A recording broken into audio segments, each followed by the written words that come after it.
Kannada super స్టార్లలో ఒకడైన Kichcha Sudeep కు తెలుగులో కూడా మంచి ఫాలోయింగే ఉంది. తన కొత్త చిత్రం మ్యాక్స్ ఈ రోజే కన్నడతో పాటు తెలుగులోనూ ఒకేసారి విడుదలైంది.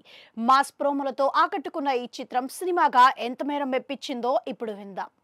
ఎంత కాదనుకున్నా మ్యాక్స్ లో ఖైదీ సినిమా పోలికలు చాలానే కనిపిస్తాయి.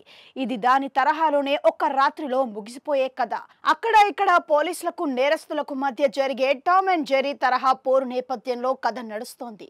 పోలీసులు అనుకోని సమస్యలో చిక్కుకొని ఆ టాస్క్ నుంచి బయటపడడానికి చేసే పోరాటం నేపథ్యంలో సినిమా సాగుతోంది. అయితే దాని మాదిరే ఇది కూడా ఉత్కంఠం పెంచుతూ తర్వాత ఏం జరుగుతుందనే ఆసక్తిని రేకెత్తిస్తూ సాగుతుంది.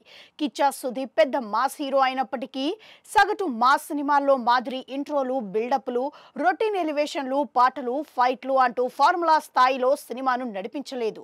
దర్శకుడు విజయ్ కార్తికేయ హీరో పాత్రకు ఎలివేషన్ ఇచ్చినా, అతను ఫైట్ చేసినా అది కథను అనుసరించే ఉంటుంది.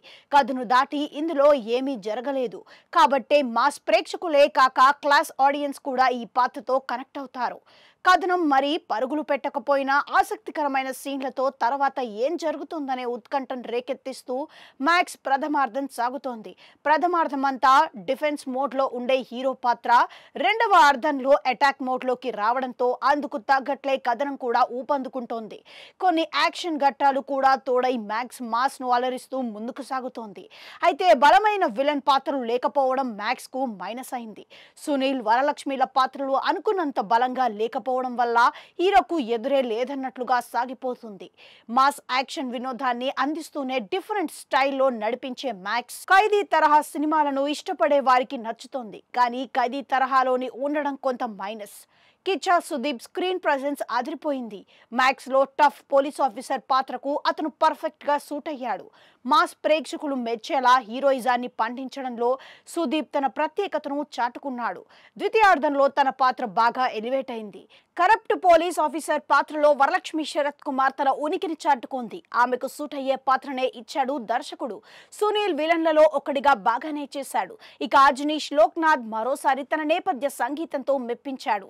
కొన్ని చోట్ల మరీ లౌడ్ అనిపించినప్పటికీ సినిమాకు నప్పేలా, కొన్ని చోట్ల గూస్ బంప్స్ ఇచ్చేలా అతని బ్యాక్గ్రౌండ్ స్కోర్ అందించాడు. చివరి అరగంటలో స్పీకర్లు బద్దలైపోయే రేంజ్ లో మాస్ ను ఉర్రూ తొలగిస్తూ సాగింది. 2 బీట్ సాంగ్స్ మినహాయిస్తే ఇందులో చెప్పుకోదగ్గ పాటలేమీ లేవు. ఇక శేఖర్ చంద్ర ఛాయాగ్రహణం బాగుంది. నిర్మాణ విలువలకు డోకా లేదు. సినిమా రిచ్ గా తెరకెక్కింది. Writer cum director Vijay Karthikeya సగటు మాస్ సినిమాలకు భిన్నంగా వైవిధ్యమైన కథనే ఎంచుకున్నాడు. దాని మాస్ స్టైల్లో నరేట్ చేయడానికి ప్రయత్నించాడు. అతను రాసుకున్న స్క్రీన్ ప్లే ఆసక్తికరంగానే సాగింది. కానీ ఖైదీతో పోలికలు అనివార్యంగా అనిపిస్తాయి. చివరగా మ్యాక్స్ ఓ మోస్తారు మాస్ కథగా ఉంది.